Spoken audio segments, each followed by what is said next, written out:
Hi, and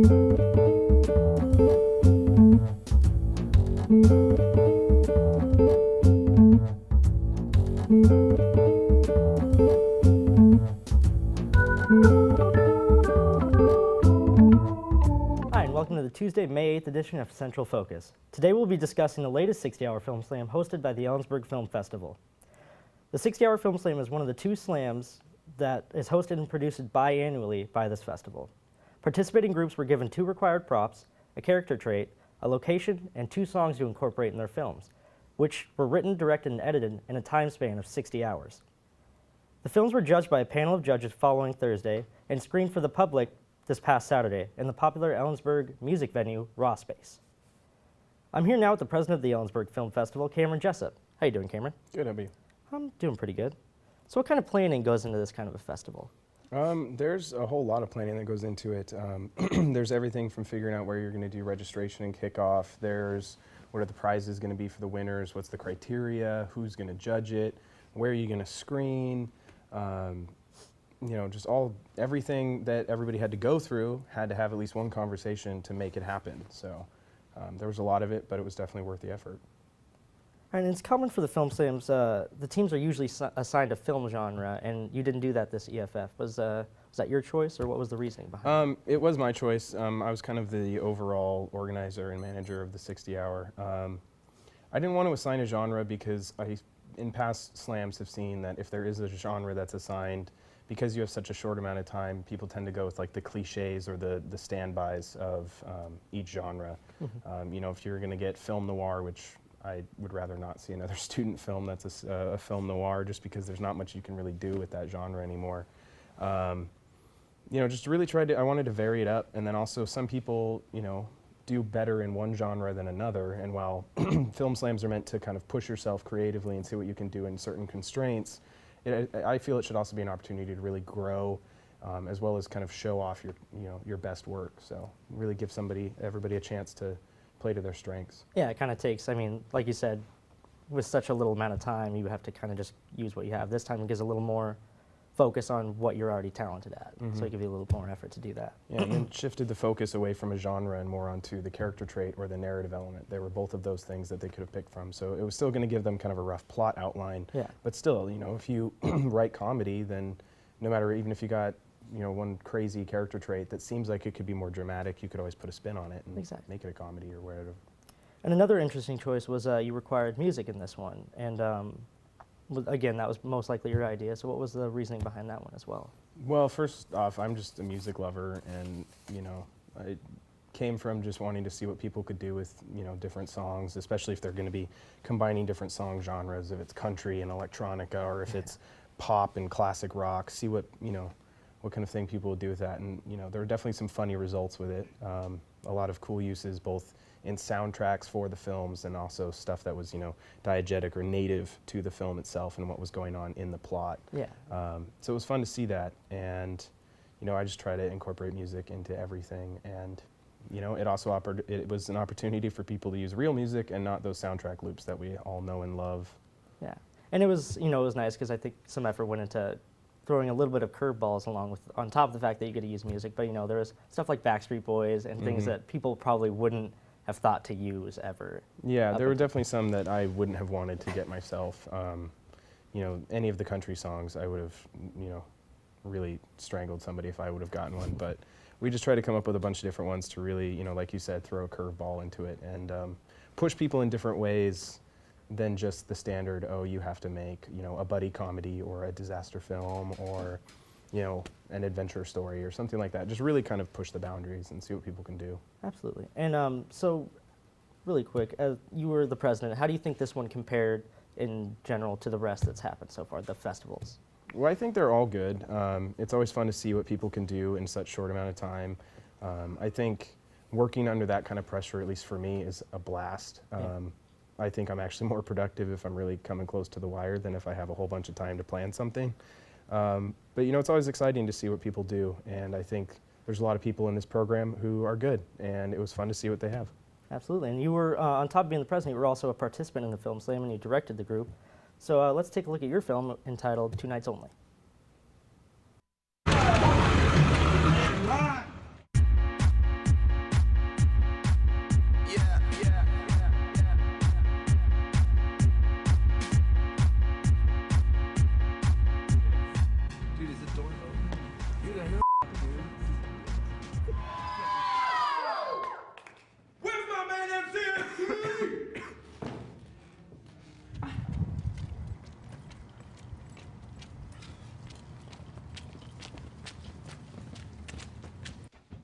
up there, you're on.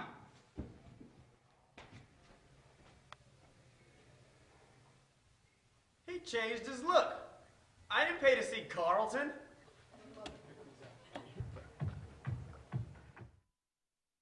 Well, thank you so much for stopping by, Cameron. Up next, we'll be talking with the directors of the Audience Choice winners, which is Simon Balmas, director of Purge, and Mark Giles, director of Day Trip. First, let's take a look at Purge.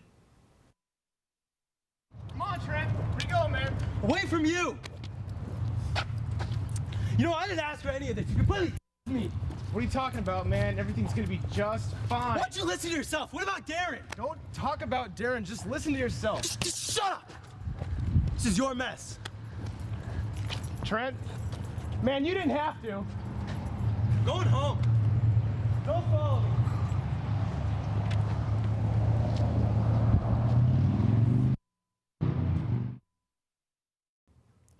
That was great, but before we start talking, let's take a look at Day Trip.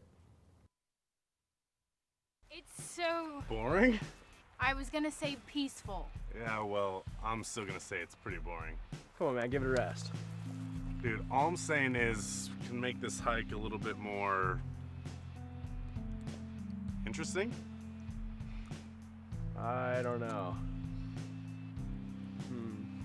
I'll do it. What? Seriously? Yeah, why not? Blast off.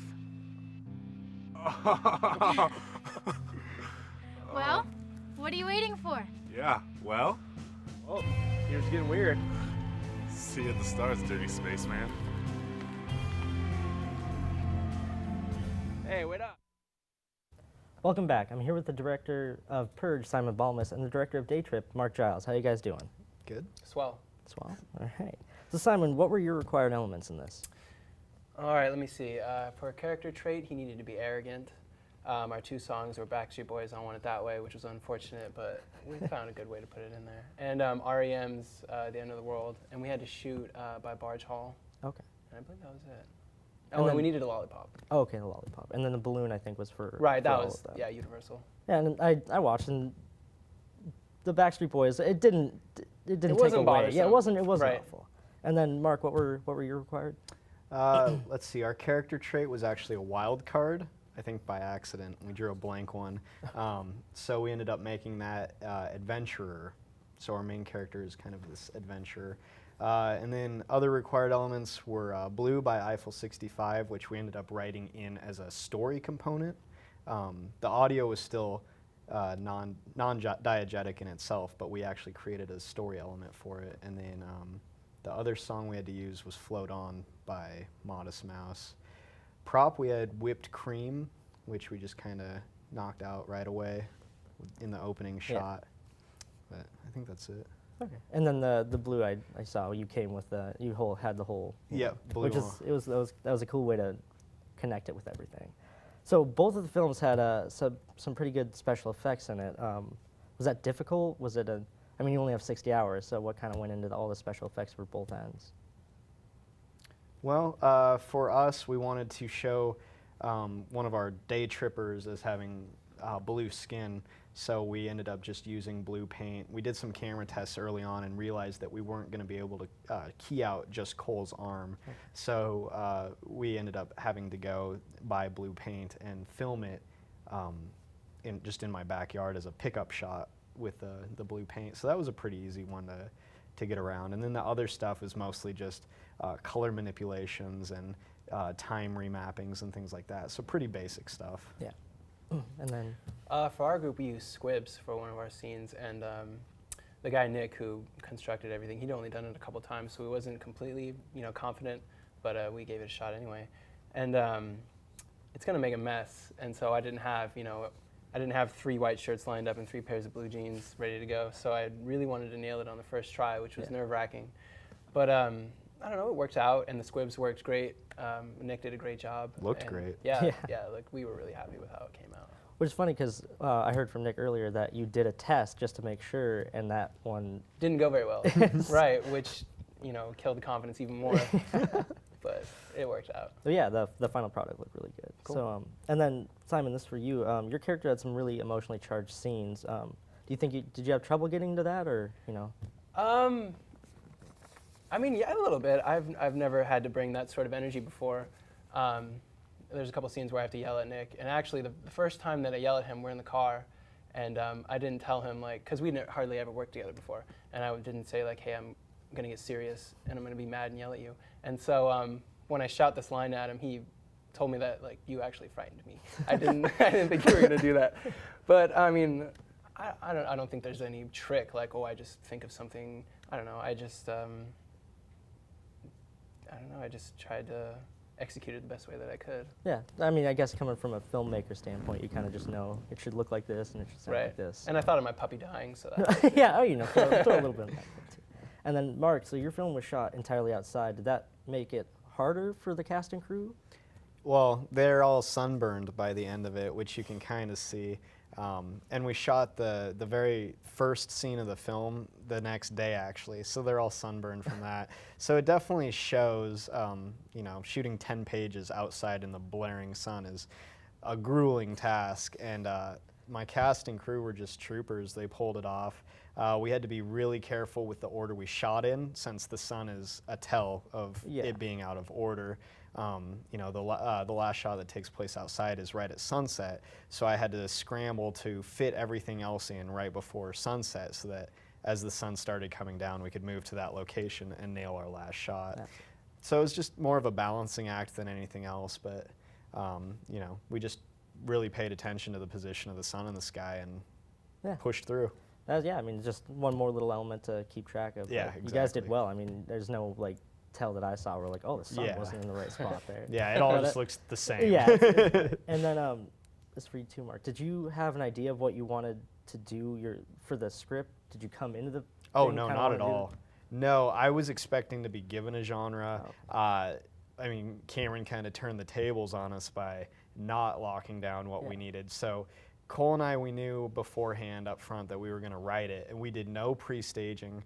I had been clearing my mind the days going into it instead of like trying to rack my brain for new ideas. Yeah. I just wanted to be completely carte blanche or whatever, you know, blank check when I went into it. I wanted to know nothing. So I approached it that way, and I think we got a much more sincere and true script that way. It's actually genre blending, and it's not something that I normally do, so it was a really nice change of pace that Cameron gave me the opportunity to do. Yeah, I was going to suggest too. So Cameron talked about it. He kind of wanted to do that to focus more inwards and not have to give you a genre. Do you think that for both of you, do you think that worked better, having kind of a free range, or was it a little like more because you have such a short amount of time, you would want something specific? Like, do you think it worked better for not having? I've always enjoyed when someone wants me to construct a story and they give me specifics, because I think it makes the writing easier, which I guess you could say, you can make an argument that that's backwards, but for me, when you're specific, like I want this character, this genre, whatever, that I find that easier. But when we were given that freedom, it wasn't a problem at all. Nick started shooting out ideas, we collaborated really well, and we ended up going the drama thriller route, which was great because I typically do comedy and I wanted to branch away from that. And that was nice too, because I mean, I noticed a lot, well, just much more in like our field anyways, like, and especially in the festivals, a lot is comedy, so. Right, well, comedy always does well in those festivals. And it does, a lot of people love comedy, so it's nice. I mean, either on end, I remember previewing yours first before, and there's moments that actually like scared me. I was like, oh, like it kind of made my heart race, and there's yours where it's like a really emotionally charged scene, and like I felt it, like, you know, it didn't seem like someone was just acting. It was like it worked all within. So I think, and I agree, kind of, we talked about it a lot, this has been one of the strongest film slams, I think, personally. Oh, yeah. A lot of people brought out their A game, so. Yeah, definitely. Yeah, the buzz was incredible, too. It was like Christmas for a 5-year-old. Everyone just wanted to see everyone's shorts. Absolutely, I know, there was a lot of excitement. Well, to both of you, congratulations on the success. It was very, very good. And up next, we have the writer of Two Nights Only, Jordan Simmons, and the director of the Best Festival, Grift, which was Scott Labrie. Oh, sorry, here's Grift. Just show up, make the exchange, and get back here. You know I'd do this if I could. I know, Jason, it's fine. Don't have If to. I hadn't already seen my face. Listen, I'm going to be fine. I'm ready. I can do this. For you. For us.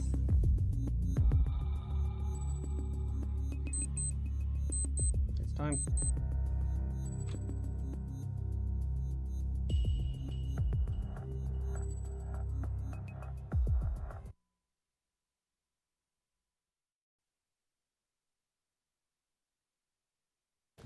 So tell Well, me. welcome, Tell me guys. something about yourself.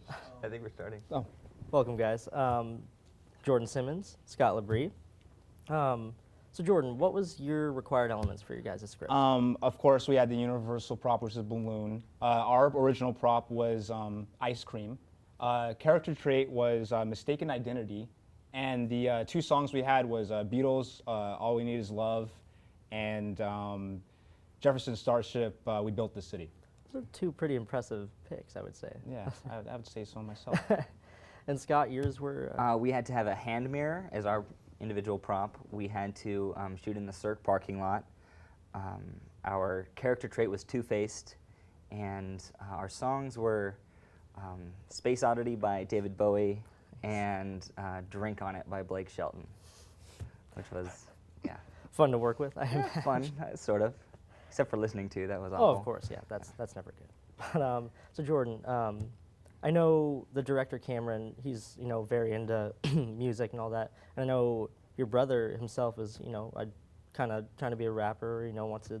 So is that what kind of inspired your story? Or what was your full inspiration for Well, it? I mean, we went all over the place with ideas, but we definitely we thought it'd be fun to incorporate one of the songs in the concert thing, so we kind of went from there. Of course, we brainstormed a lot of ideas. We had a lot of really sketchy ideas that will probably end up being EBX sketches sometime, but it wouldn't have really worked out for the thing. But yeah, I just pumped out the script. And the cool thing about it, though, is because, Cameron's one of my good friends, and we vibe really well, but I've always wanted him to do comedy, because he always makes, these really meaningful, deeper rooted films that I always wanted him to kind of like, tone it down or tone it up, however you want to look at it. And so I said, you know what, I'm gonna pump out comedy, and if he likes the script, he likes it. If he doesn't, we'll probably just use it anyway. So I thought it worked out. Yeah. So was this your first time doing writing for one of the festivals? Yes. I was in the 48-hour film slam as well, but this was the first time I was actually a creative force in it. Okay. So it was it felt really, really good to be able to put my work out there, and I've been waiting for a long time to show people what I have, and I think I did that. Yeah, absolutely. I think so too. I think it went really well. And so Scott, you won Best of Festival, and you also won Best Director. Was this surprising, or? It was a surprise. I was literally, and the other director Mark can attest to this, I was literally so excited about winning any of the awards that I was actually taking pictures of them to keep. And we also won an actress award, and she wasn't able to make it. Oh. So I was taking a picture of that, thinking, oh, I have all the time in the world.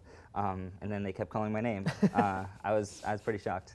Yeah. So, do you feel how many film, like 48-hour film festivals, or these ones have you done before? I've been a very minor role in two of them. One was the last 48-hour festival.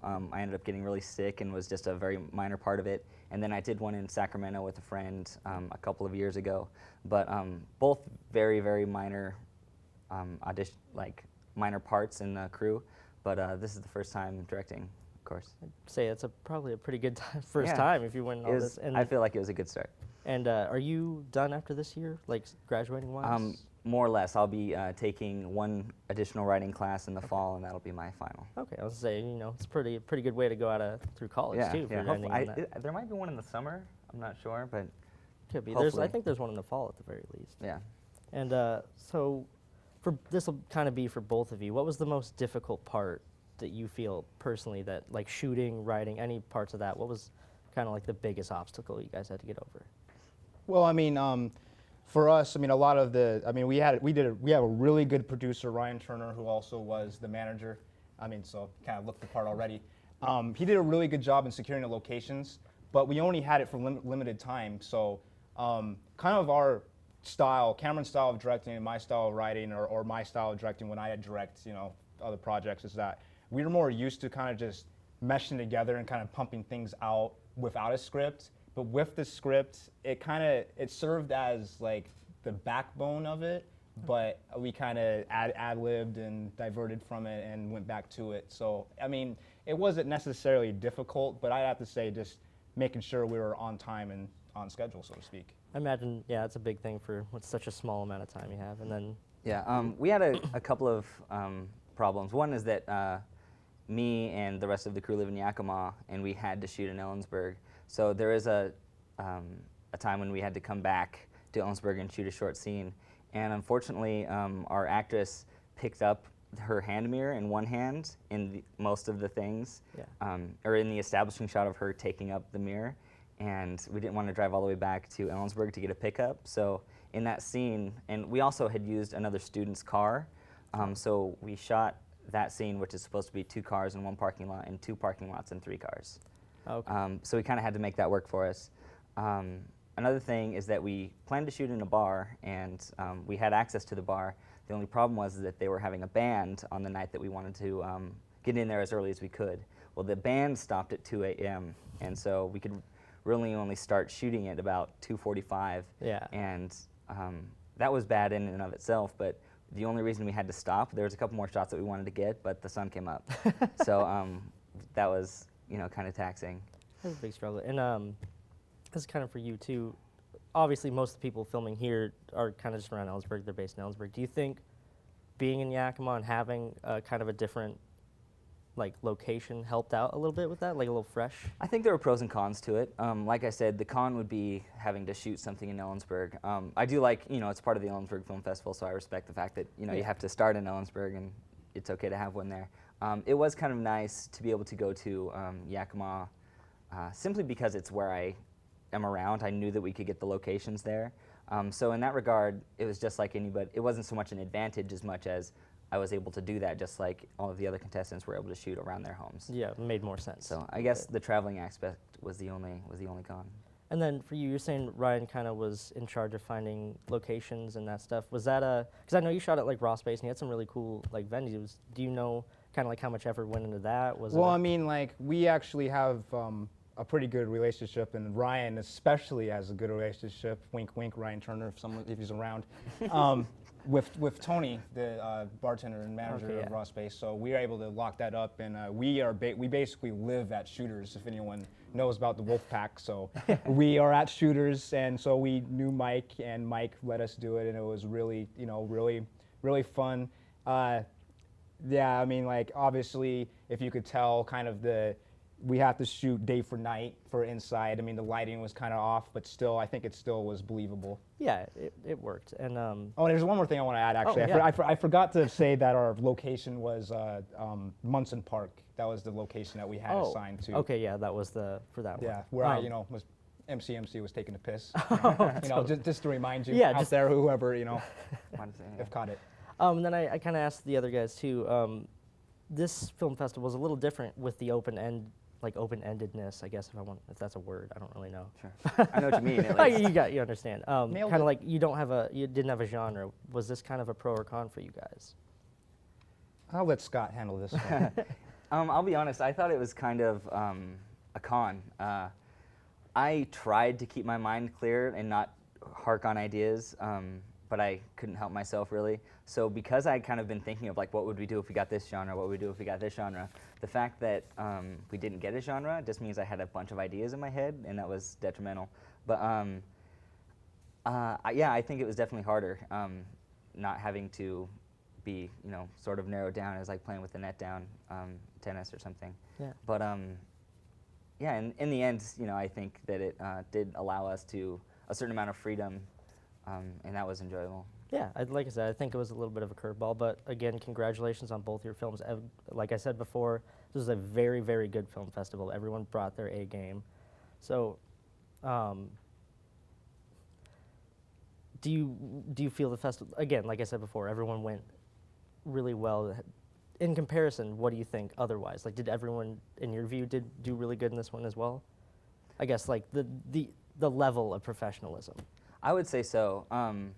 I've seen them all and everything that's been posted online since I've seen more than once. And it's fun to be able to watch these films that were made in 60 hours and watch them on multiple viewings and get something else out of it. It would be easy to make a very, film on the surface with no depth, but we didn't. I think everybody has something that, is worth watching multiple times, and that's not easy to do in 60 hours. Yeah, and I think, we all are so talented, and everyone has something to bring, and I think we all exceeded expectations when it comes to that. I knew that every group was going to bring it, including ourselves, and it was just fun to see it. Yeah, Like I said, I thought it went really well. So I guess that's all the time we have today for this edition of Central Focus. Keep an eye out for the events organized and produced by the Ellensburg Film Festival, and remember that all the films heard today you can find on Vimeo or YouTube. I'm your host, Jordan Perry, and thanks again for watching.